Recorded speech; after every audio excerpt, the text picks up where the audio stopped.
নাস্তাটা ওদের জন্যই বানাবো। এর জন্য মিল্ক চকলেট আর হচ্ছে বাটার অল্প একটু গলায় নিচ্ছি। মিল্ক চকলেটই বেশি, কারণ যেহেতু ওরা ছোট ওই জন্য ডার্ক চকলেট একটু ভালো লাগবে না, তিতা লাগে। আর এই যে দেখো বাটারটা দেওয়ার পরে কি সুন্দর গ্লাসি হয়েছে হচ্ছে চকলেট সিরাপটা। এই সিরাপের না একটা কাহিনী আছে, পরে বলবো।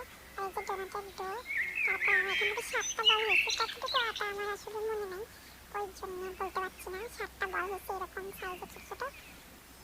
তারপর হচ্ছে তেল একদমই মানে কম গরম, তার মধ্যে হচ্ছে ডোনাটগুলো দিয়ে দিলাম। শেপটা ভালো হয়নি যদিও, প্রথমবার যেহেতু কিরকম একটা হয়েছে, কিন্তু ভালোই হয়েছে। গোলগুলো একদম বন্ধ হয়ে যায়নি, গোলগুলোর মধ্যে ছিলই, কিন্তু একটু একটু চাপে গেছে আর কি। আচ্ছা যাই হোক, কিন্তু খেতে অনেক মজা হয়েছিল। আমি অনেকগুলো রেসিপি দেখে তারপরে বানাইছি। মিষ্টিটা একটু কম হয়েছিল, আর একটু মিষ্টি দিলে ভালো লাগতো, কারণ আমি যেহেতু সিরাপ ছাড়া মানে খাই, ওই চকলেট দিয়ে খাই না, ওই জন্য মিষ্টিটা আরেকটু হলে মানে ভালো লাগতো। তাছাড়া এমনি ভালো হয়েছে। আর দেখো ভিতরে কি সুন্দর হয়েছে, এটা ওই যে থ্যাবড়াটা ওইটাই দেখালাম আর কি। আর এগুলো গলি হয়েছে।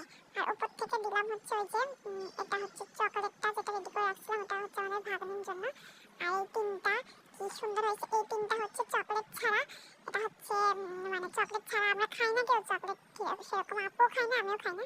এটা আমরা টেস্ট করবো। আর এটা ভাগ্নিদের জন্য। এই দেখো, আর এই যে ভিতরে এরকম হয়েছে সবগুলোরই।